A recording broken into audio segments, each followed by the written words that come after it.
पानी पिलाओ जी इन्होंने, पानी पिलाओ जिन्हें उन्होंने डंडा मारा जख्मी उठो डंडा मार देना समझ नहीं आती कोई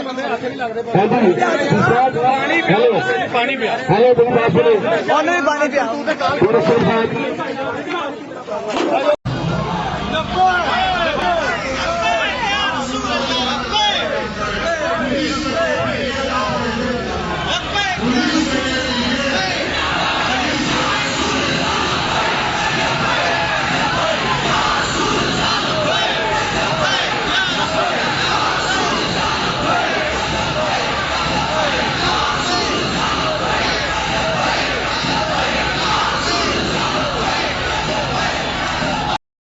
अल्हम्दुलिल्लाह ये लबैक वालों ने पकड़ रखा है एक बंदर को।